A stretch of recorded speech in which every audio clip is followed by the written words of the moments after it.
Shock and frustration gripped St. John's District in retirement St. James after 4 men were fatally shot in an alleged confrontation with the police on Wednesday morning. But residents are saying that there was no shootout. Kimberly Petty has the details. For the second time in less than 24 hours, another quadruple police killing. I am in St. John's retirement in St. James. Now, the area is quite tense right now as 4 men were shot and killed in an alleged police confrontation. A father and a son are among those who have been killed. Now, we spoke to the wife of one of the deceased who said he is innocent. Tashaw Fairclough was preparing to send her daughter off to sit her grade 5 PEP examinations, but instead of offering words of encouragement, she was forced to deliver the devastating news that her father and brother had been killed. I play ball, she the ball right now. And the teacher call, I don't know if she go focus. In the exam this morning, the teacher they come here.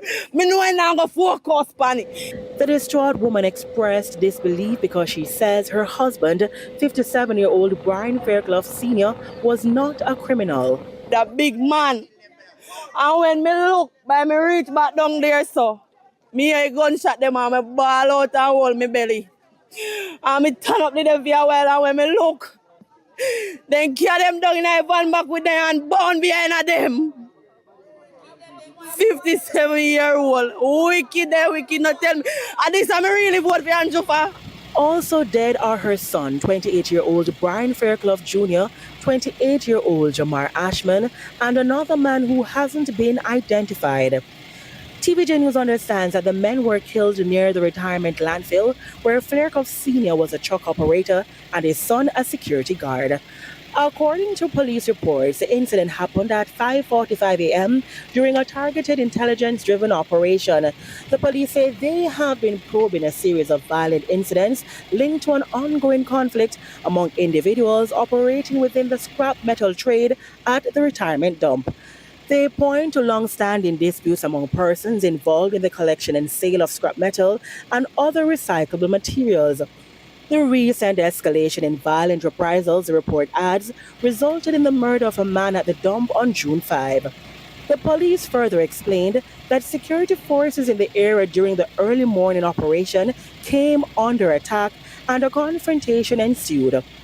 Residents have since refuted their claims. Where the man about us, they don't have no gun, they're innocent. And they still kill the man them. They take one of the man, the TJ father, they take him, can go down the road and carry him up back. And then they go say, he man run off, and when he run off, they shoot the man, kill him. He wasn't in a shootout. And the police said, we want justice.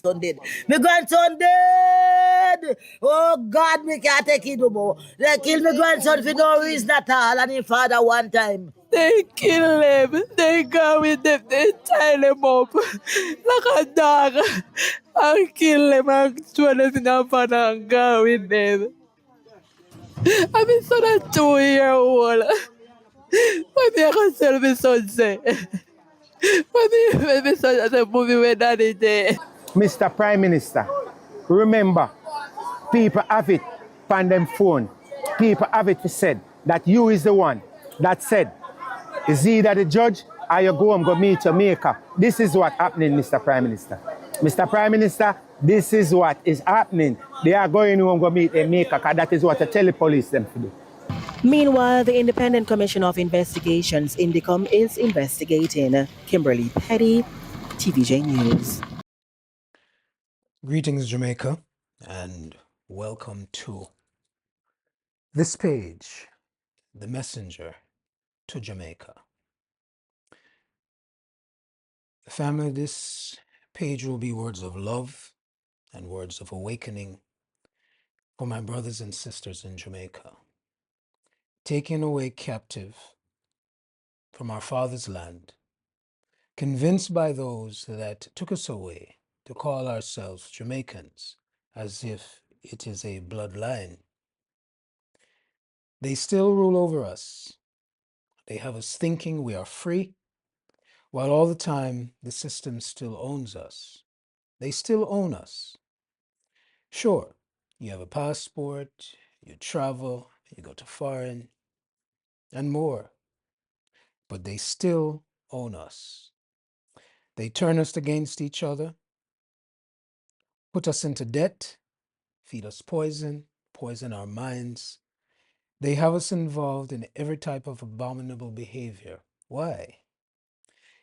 Because you and me, we are the children of the book, along with our brothers and sisters that were taken away to the four corners.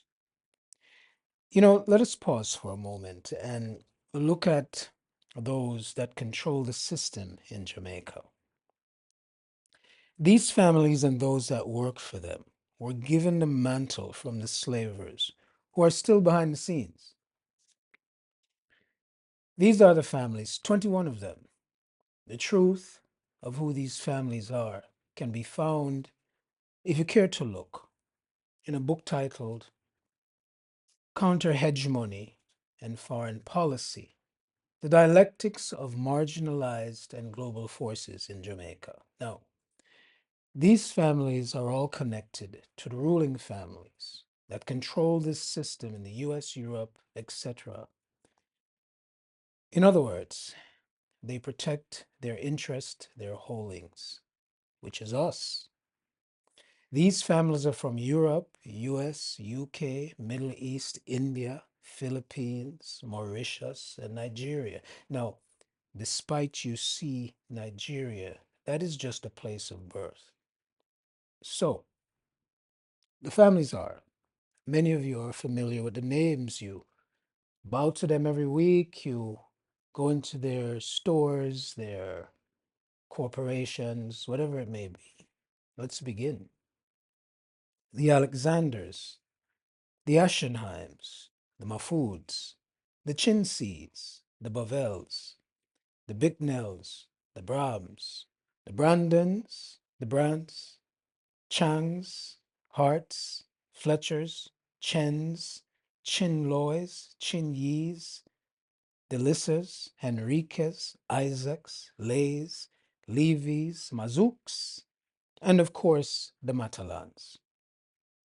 These are all, of course, non-black in background. Now, one hand hands it off to the other. Children of Akobe in Jamaica. For the past 40 years, there has been an average of 1,600 recorded murders of black people in Jamaica.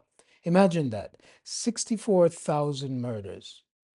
How can this be?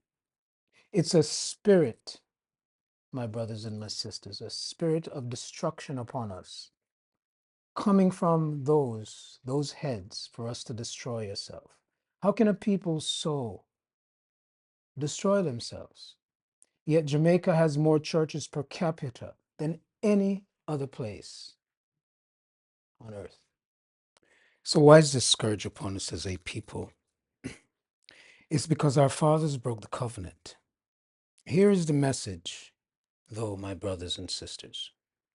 Our exile and captivity has ended. The 400 years are finished. Time has been served. Now it's time to go. I am but a cog in the wheel doing my part of the messages, and I'm sure that the Most High has others and will send others. Your Father calls to you now as he gathers his people from the four corners. Jamaica, though, is a very special place. It is where the half-tribe of Luai, aka Levi, was taken. Yes, the priests. It's time to awaken my people. He's calling to you as he gathers his people. Those that are at the head, that run this system, are raging because it is all falling apart. And you can see it, you can feel it, you are experiencing it every day. So now the plan is to keep us right where we are. So now we hear there's oil. Look back over the past 25 years. Every time you begin to open your eyes just a little bit, it has always been the same thing over the past 25 years. Oil. Now, imagine, even small Barbados has oil. Shake it off, my brothers. Shake it off. Be still and listen and focus, and you will see the truth. So it will allow you to come back into alignment with your Father and with the covenant given to our forefathers. He is waiting. He's spreading the table. The doors are wide open. Captivity is ended. Time served. It's time for you to drop it all and, as it is written, to flee Babel back into your father's land and by extension, our land. So until next time, please subscribe and share that this message goes out all across Jamaica, that our people will hear and they will do, and they will set themselves free from those that oppress them. Until then, praise Abba and one love.